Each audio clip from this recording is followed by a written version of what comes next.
Okay, the squeeze theorem is a great little theorem for helping us evaluate limits that are hard to do algebraically. And this says if you got yourself three functions and you know that one of them, say g, is always sandwiched in between these two other guys, and you know what they do, you know what happens with f and h, you know they both go to the same limit, then that means g must go to that limit as well, because it's squished in between them. If f here is approaching L and H on top is approaching L, G is always in between the guys. He's got no place else to go. He's got to also go to L. And we're going to do a couple of examples. We're going to do one sine of x over x to help motivate how to do this one when we'll do a problem like that. We'll do a couple. Okay, so this is just from your book. I'll actually write out another problem in a minute. We want to evaluate the limit as x goes to 0 of x times cosine of x. Well, the first thing we're going to notice is that we know cosine, we know the graph of cosine. It's always between -1 and 1. Always, especially when I'm close to 0, but no matter what, cosine's always between those. Well, what if I multiply all three of these by x? Or even better, multiply by absolute value of x. I know what this guy does. This one down here, he's a continuous function. I can just plug in for him.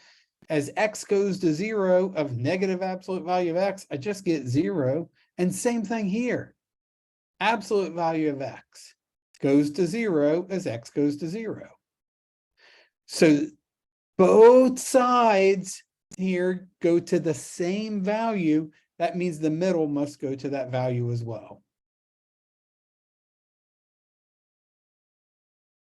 That's the squeeze theorem. We're going to play more of a geometric game here to prove that sine of theta over theta goes to 1 as theta approaches 0. We're going to be using this fact all semester. You don't have to memorize this proof or anything.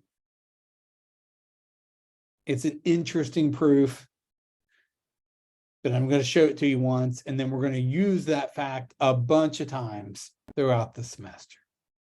Okay, so let's draw a geometric sketch here of what sine of theta represents. I've got some central angle theta in this right triangle here. I'm in unit circle. My radius is 1. So the side over here of the triangle is just sine of theta. Since this is a unit circle, this arc length here has length theta. Remember, S equals R theta from trig. And then you can just use basic trig to see that this side of this tangent triangle out here has value tangent of theta. So you can see literally just from the picture that theta here, this arc length, it's always going to be bigger than this side here. So it's bigger than sine, but it's smaller than this length over here, which is tangent.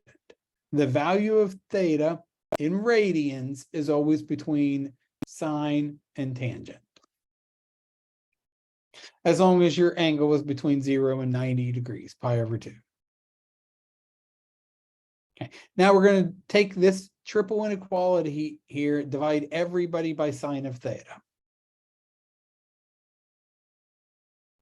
So sine over sine is 1, theta over sine, tangent over sine. Remember, tangent is sine over cosine. Tangent over sine would be 1 over cosine. Okay, now some magic happens here. You got to think about this. In an inequality, if you flip all your fractions over, your inequality switched directions. Notice, see what happened here, going from this step to this step. We flipped all three of the fractions over, and these inequalities flip directions. That's just properties of inequalities. Okay, now my goal here is what happens as theta goes to 0 of this guy. That's what I'm after. What happens when theta goes to 0? Well, I know what this goes to. That's a constant. Why can't I just plug in 0? If I plug in 0, I get 0 over 0. Sine of 0 is 0. Now, so I can't just plug it in. What about here? Oh, I can just plug it in. I don't get any domain issues. Cosine of 0 is 1. Wait a minute. So this side goes to 1. This side goes to 1. He's always sandwiched in between them. That means this one goes to 1. So now we have proven the limit as theta goes to 0 of sine of theta over theta equals 1. And we're going to use that a bunch.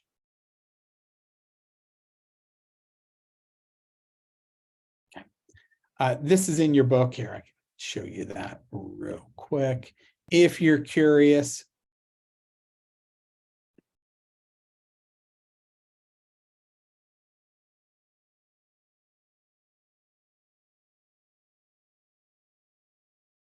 It's right in here in your book. Oh, right there. There it is.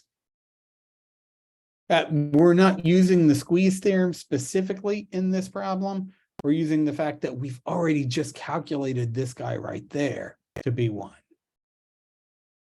Okay, so maybe try this on your own. What I want to do is this problem. So let's check and see, does the squeeze theorem apply? So I know g of x is bound in between these two functions. I want to calculate the limit as g goes, or as x goes to 2 of g of x. Well, what I need to check is, do both of these limits exist, and are they the same number? If I get two different numbers here, then I don't know anything about what's going on with g. So if we do limit as x goes to 2 of 2x minus 1, I can just plug into him. What is that? 4 minus 1, I get 3. If I do limit as x approaches 2 of x squared minus 2x plus 3, that's going to be 4 minus 4 plus 3. I get 3. I get the same thing. That's what's important. The same. Then what does that mean? That means, oh, it ain't that. Oh, this was a lie. That means limit as x approaches 2 of g of x must also be 3. So that was false.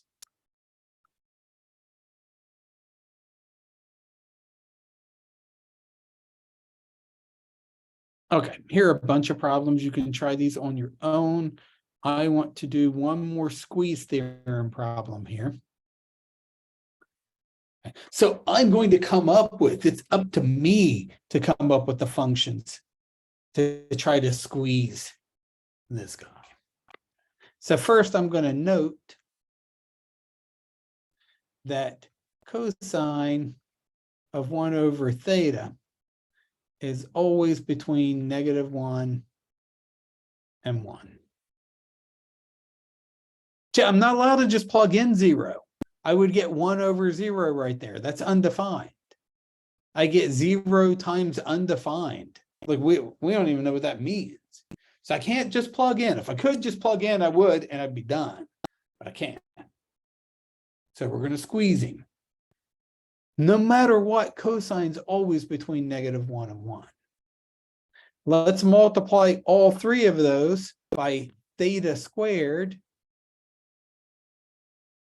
you're going to have a group assignment later that's a lot like this. Negative theta squared then will be less than or equal to theta squared cosine of 1 over theta.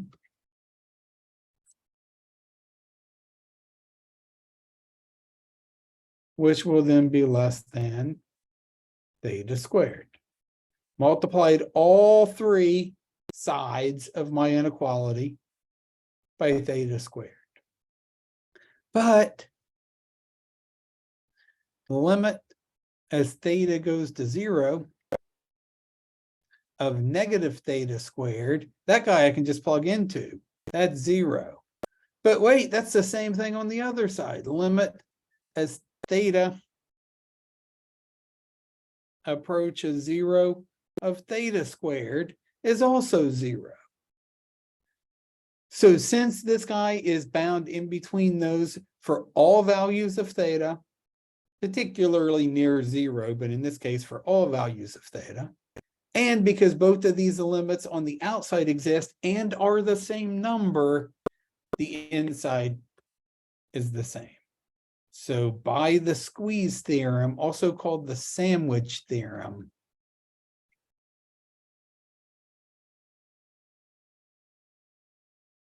we can write limit as, I keep wanting to write x, theta approaches 0 of theta squared cosine of theta 1 over theta, sorry, equals 0. Okay, it's a good place to stop there.